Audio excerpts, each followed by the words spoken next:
राम राम, सत श्री अकाल, आदाब सभी को। मैं डॉक्टर राजेंद्र कुमार एक बार फिर से आपका मेरे यूट्यूब मंच पर हार्दिक स्वागत अभिनंदन करता हूं। उम्मीद है कि आप सब अच्छे होंगे और अपनी परीक्षाओं की तैयारी में जुट रहे होंगे। कल का जो वीडियो था उसके अंदर हमने जो पुराना पेपर आया था एग्रीकल्चर जीव विज्ञानी के एग्रीकल्चर बायोलॉजी का, उसके कुछ fill in the blanks, objectives और कुछ डेफिनेशन पोर्शन को सॉल्व किया था। आज मैंने सबसे लास्ट जो सेक्शन है इस एग्ज़ाम का, जिसको सेक्शन डी कहते हैं, उसको मैंने उठाया है, जिसके अंदर हाईएस्ट आपको 250 शब्द तक लिखना रहता है। इससे ऊपर भी आप लिख सकते हो अकॉर्डिंग टू क्वेश्चन। तो इसमें जैसे पहला जो क्वेश्चन था 19 नंबर क्वेश्चन जो था, उसने पूछा था भी टर्माइट का scientific name, life cycle, nature of damage और मैनेजमेंट स्ट्रेटेजीज। और इसके अलावा अगर आपको ये नहीं आ रहा है तो आप इसकी जगह ग्राम पोर्ट बोरर के बारे में भी ये चीज़ें लिख सकते थे। और जो दूसरा जो क्वेश्चन पूछा था वो था प्लांट पैथोलॉजी के अंदर से कि किसी रोग जो है उसके सिम्टम्स, पैथोजन और मैनेजमेंट, सिट्रस कैंकर के बारे में पूछा था। यानी कि कपास का मलानी रोग, रोगजनक रोग प्रबंधन के बारे में भी इसने पूछा था। इन दोनों में से कोई एक करना था और दोनों ही क्वेश्चन जो थे वो 4-4 नंबर के थे। तो मैंने एक क्वेश्चन जो है सिट्रस के अंदर जो कैंकर रोग होता है उसके बारे में मैंने एक मेरे खुद के नोट्स रूप आपके सामने तैयार रखा है। अगर इस ये क्वेश्चन आता तो मेरे हिसाब से मैं इसको कैसे सॉल्व करता या फिर आपको कैसे सॉल्व करना चाहिए, तो मैंने नीचे के इस पीडीएफ में टाइप किया है, आप ढंग से देख सकते हैं। तो सबसे पहले क्वेश्चन नंबर 20 लिखना है आपको और उसका जो आंसर है वो लिखना है। उसका जो टॉपिक है वो है सिट्रस कैंकर। ठीक है, सिट्रस कैंकर है। अब सबसे पहले उसने पूछा सिम्टम, तो symptoms of citrus canker are as follows, यानी कि वो सब नीचे लिखे हुए हैं जो सिम्टम है। तो उसमें सबसे पहले है the appearance of the disease upon various plant part like leaves, branches, old branches, fruits and spines. यानी कि नींबू का जो पौधा है उसके अंदर पत्तियों पर, शाखाओं पर, पुरानी शाखाओं पर, और फ्रूट्स और स्पाइन्स यानी कि कांटे जो होते हैं उन सब पे आते हैं। तो सबसे पहले वो राउंड शेप में होते हैं, वाटरी अपीयरेंस होता है इन स्पोर्ट्स में, धीरे धीरे वो येलोइश ब्राउन हो जाते हैं और साइज में भी बड़े हो जाते हैं। और जो स्पॉट होते हैं, सॉरी स्पोर्ट्स लिखा गया है यहाँ पे, ये स्पॉट होगा।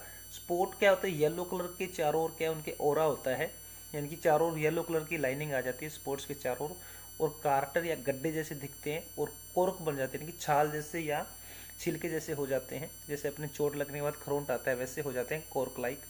और साइज में बढ़ के वो 1 mm से 1 सेंटीमीटर तक भी हो सकते हैं। इससे प्लांट क्या है, कमज़ोर हो जाता है और उसकी मार्केटिंग वैल्यू डाउन हो जाती है। तो देखो स्टूडेंट्स, मैंने सभी जो सिम्टम है उनको एक पैराग्राफ में बना के अलग अलग पॉइंट में, अलग अलग पॉइंट के हिसाब से लिखा है, जो कि देखने में भी अट्रैक्टिव लग रहा है। उसके अलावा उसने पूछा था इसका पैथोजन। पैथोजन का मतलब था pathogen of citrus canker gram negative bacteria होता है, जिसका नाम होता है जेंथोमनास एक्जेनोपोडिस पीवी सिट्राई, यानी कि पैथोवा सिट्राई होता है इसका। इसके बाद है मैनेजमेंट। यानी कि मैनेजमेंट के अंदर आपको बच्चों ये लाइन जरूर लिखनी है कि there are various method to manage this disease in citrus but we should manage it through integrated disease management system which is economical and ecologically safe. यानी कि हमें मैनेजमेंट तो करना है, लेकिन जिससे अपने इन्वायरमेंट को और इकोलॉजिकली और इकोनॉमिकली अपने को कोई लॉस नहीं होना चाहिए, दोनों तरफ से बेनिफिशियल होना चाहिए।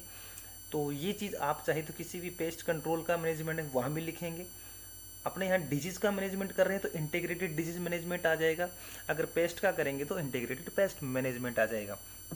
तो उसमें बहुत सारी स्ट्रेटेजी अपनाते हैं, तो जिनको क्रम से चलते हैं, सीक्वेंस से चलते हैं। सबसे पहला है cultural control, the use of agronomical measure as like, यानी कि सबसे पहले प्लांट के सभी इन्फेक्टेड पार्ट को हटा देंगे, रूट स्टॉक या फिर नर्सरी से जो पौधा लाते हैं उसको डिजीज फ्री लेके आएंगे, टाइमली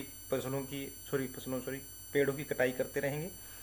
बायोलॉजिकल कंट्रोल में रजिस्टेंट वैरायटी यूज कर सकते हैं, कागजी नींबू, SN2, हाइब्रिड 2, हाइब्रिड 4। इसके अलावा बायोलॉजिकल एजेंट भी यूज कर सकते हैं, बेसिलस सबटाइल्स, बेसिलस वेलेजेनिसिस, बेसिलस एमाइलोलिक्यूफेशियंस, इन सबको भी इनमें से किसी एक का नाम आप लिख सकते हो। इसके अलावा अगर अपन बात करें केमिकल कंट्रोल की, तो केमिकल कंट्रोल के अंदर ये सबसे लास्ट मेथड होता है, जब सारी चीज़ें फेल हो जाती है तब केमिकल पे आते हैं। और उसके अंदर जो सो इम्पोर्टेंट दो चीज़ें हैं वो है बोर्डेक्स मिक्सचर, जिसका 1% सोल्यूशन का छिड़काव करना है अपने को, चाहे तो आप जब भी कटिंग करेंगे उस टाइम, और हर 3 महीने बाद जब भी आपको टाइम मिले कर देना चाहिए ताकि आगे डिजीज ना आए। इसके अलावा स्ट्रेप्टोसाइक्लिन जो कि एक एंटीबैक्टीरियल दवाई होती है, उसकी 500 ppm स्प्रे सॉल्यूशन है, वो हमें स्प्रे करना है। तो इस तरह से इसका मैनेजमेंट लिखना है। हिंदी मीडियम के जो विद्यार्थी हैं उनके लिए भी मैंने इसको हिंदी में टाइप कर दिया है। तो इसमें भी जैसे आपको कैसे लिखना है, प्रश्न संख्या 20 है, इसका जो उत्तर है वो सिट्रस कैंकर के बारे में बात कर रहे हैं। तो सबसे पहले इसमें लक्षण आएंगे कि लक्षण क्या क्या है। तो इनको मैंने पॉइंट टू पॉइंट लिखा है, आप चाहे तो इसका स्क्रीनशॉट ले सकते हैं, इसको देख सकते हैं। लिखना कैसे, पॉइंट टू पॉइंट बात करनी है, इससे ज़्यादा नहीं लिखना है। उसमें दिया गया है कि जो सिम्टम है वो 1.5 नंबर का है, रोगजनक यानी कि इसका जो पैथोजन है उसका 1 नंबर है, और जो नेक्स्ट फिर जो प्रबंधन है रोग का, जो मैनेजमेंट है उसका फिर से 1.5 यानी 5 नंबर, यानी कि 1.5, 1.5 एंड 1, यानी कि ओवरऑल ये जो क्वेश्चन है ये 4 नंबर का है। ये आपके सामने मैंने नियंत्रण भी लिख दिया है और मैंने आपके सामने रोगजनक भी लिख दिया। मैं एक बार वापस इसको धीरे धीरे नीचे स्क्रॉल करता हूँ, आप जैसे चाहें इसको स्क्रीनशॉट लेते रहें। अभी मैंने जिसको इतना ही खुलेगा इस पेज पे, तो मैंने इसको यहाँ रोक दिया है। तो आप चाहें तो इसका स्क्रीनशॉट ले सकते हैं, नहीं तो वीडियो का फिर से दोबारा देख सकते हैं, पॉज कर सकते हैं, वीडियो को बीच में रोक सकते हैं। अब बात करें इसके बाद रोग प्रबंधन की।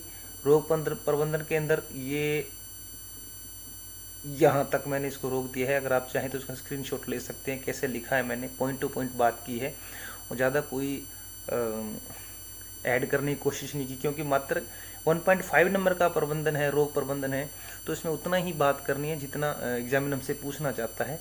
तो इस मेरे ख्याल से ये सफिशिएंट है और उम्मीद है कि आप लोगों को भी पसंद आएगा। अगर आपको पसंद आता है तो वीडियो को लाइक करें, कमेंट करें, शेयर करें और चैनल को सब्सक्राइब करें। और अपने साथी संबंधी जो भी हैं, जो कि अभी परीक्षा के अंतिम चरण में हैं, अभी परीक्षाएं होने वाली हैं, तो आप उनको शेयर कर सकते हैं ताकि वो जितने भी बच्चे जुड़ सके उनको फ़ायदा हो उसके।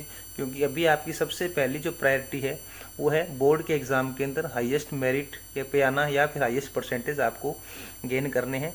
तो उसमें मुझसे जितनी हेल्प होगी मैं आपकी करूँगा। तो आज के लिए ये इतना ही बहुत हिंदी और इंग्लिश मीडियम के लिए मैंने डाल दिया है एज ए एग्जाम्पल। भी आपको कोई भी क्वेश्चन अगर आता है बड़ा पैथोलॉजी के अंदर तो वो कैसे करना है, और आगामी वीडियोस में एग्रीकल्चर के कुछ क्वेश्चन भी लेके आऊँगा, उनका कैसे करना है, कैसे लिखना है, ताकि आपका शॉर्ट एंड स्वीट काम हो जाए और आपके नंबर भी नहीं कटे। तो तब तक के लिए धन्यवाद। सत श्री अकाल, आदाब, राम राम।